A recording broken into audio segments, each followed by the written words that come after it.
franchisees do great business with Munchkins. Their sales grow. So does their confidence in Dunkin' Donuts management. They drop the lawsuit. Bob Rosenberg keeps his job. Munchkins save the day. But there's another threat looming on the horizon. 3,100 miles away on the West Coast, there's a visionary from the Netherlands named Alfred Piet, who's trying to teach Americans that coffee comes from roasted beans, not just a can of grounds. It's a lesson that will change the lives of 2 young Americans. When it does, the world of coffee will be transformed, and Dunkin' will find itself in a rivalry that threatens to boil over. Thanks to Avalara for sponsoring our show. You know, nobody goes into business because they want to collect sales tax, or if they do, that's a person I want to meet because I have a lot of questions. No, collecting sales tax and other transactional taxes for the government is just something that businesses of all sizes have to do, right? Well, now there are more than 12,000 tax jurisdictions in the U.S. alone. I want you to think about that, 12,000. You combine that with the thousands of product taxability rules, and what you have, right, a massive headache for businesses trying to figure it all out. That is where Avalara can help you.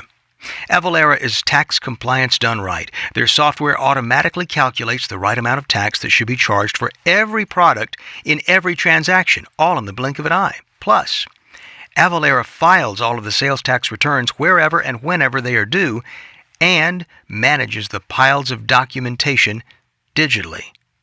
Isn't it time to stop the endless headaches that come with trying to figure this all out on your own? You bet it is. It's time to get Avalara. Find out more at avalara.com/BW. That's Avalara, AVALARA.com/BW.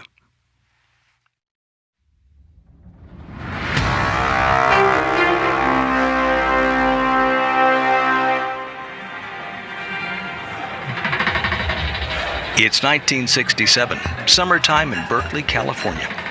2 30-something men dressed in t-shirts and jeans are sitting at a table in the newly opened emporium, Pete's Coffee and Tea. A few years ago, they were college roommates. Now they're both married, living in Seattle. Jerry Baldwin is an English teacher. Gordon Bowker is a writer. After taking a day at a literary conference, they need a jolt of caffeine. Baldwin takes a sip from the cup in front of him. Wow! This is like nothing I've ever tasted before. Bowker tries the coffee. It's fantastic. That flavor just, fills your mouth. This isn't something you drink just for the jolt. It's ambrosia. It's like fine wine. Well, I'll tell you one thing. I'm never drinking anything else. He means it.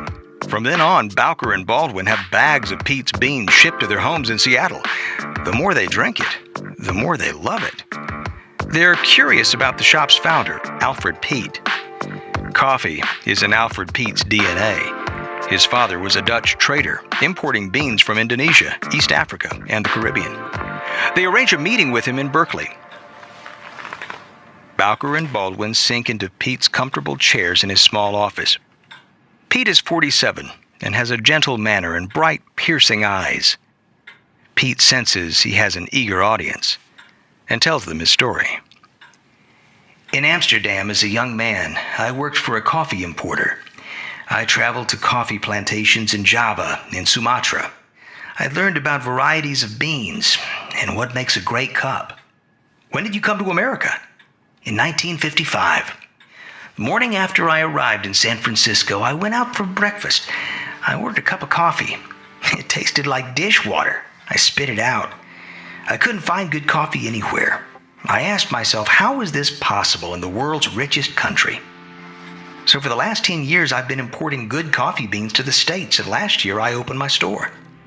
And what makes your coffee taste so amazing? I roast my beans until they turn dark. That's the European way. It brings out their full flavor. And I blend beans from different countries. I analyze each bag of beans to determine a roast suited to its particular characteristics. This is fascinating. I never knew so much went into it. Over the next 3 years, Baldwin and Bowker keep ordering Pete's coffee beans to be shipped to their homes in Seattle. but they never seem to have enough. Then, in the summer of 1970, Bowker has an epiphany. He rushes over to Baldwin's home and bursts through the door. Let's open a coffee store here in Seattle. Import our own beans and sell them. Do what Pete does. Whoa, wait. Really? You're serious? Yes. Listen, we're addicted to those great beans. Why not get the rest of Seattle addicted to them too? Well, Baldwin loves the idea. They each invest $1,350 and borrow another $5,000 from a local bank. Bowker and Baldwin will run operations. They meet at Bowker's home, pour themselves some strong coffee, of course, and hammer out the details. Baldwin's stuck on the most pressing first detail, the name. Someone once told me that words beginning with the letters ST are especially powerful. Well, there's an old mining town called Starbo. We can name it after that. Wait. Remember the name of the first mate in Moby Dick? Starbuck? That's it, with a twist. We'll call it Starbucks. Now Baldwin and Bowker need a logo. They pore over pictures in old marine books. One of the images is of a 16th century Norse woodcut. She's a two-tailed mermaid. Her image is as seductive as the coffee itself. On March 31st, 1971, Starbucks Coffee, Tea, and Spice opens in a small store in Seattle's historic Pike Place Market. The store is designed to look slightly nautical. A long wall with wooden shelves displays 30 different kinds of coffee. They sell only coffee beans and the best home coffee machines. But they sometimes offer samples, served in porcelain cups that make the coffee taste even better. They buy their coffee beans from Alfred Peet. Once the store is opened, each of the founders travels to Berkeley, where Alfred Peet teaches them the art of roasting beans. But from the start, they're bucking the odds. Seattle is in an economic downturn. It's called the Boeing bust. Boeing is the city's biggest employer, and they've just fired 62,000 workers. Yet Starbucks catches on. It's a hit with Seattle citizens who love the idea of savoring their coffee at home, especially on those gloomy days in winter. And Starbucks is the only place in Seattle that offers quality coffee. By 1981, Bowker and Baldwin have 4 stores in the Seattle area. It's not a lot, but it's enough to seize the attention of the man who will view coffee as a kind of religion. He's 28 years old, and his name is Howard Schultz. From the moment he encounters Starbucks, he and the entire business of coffee will never be the same.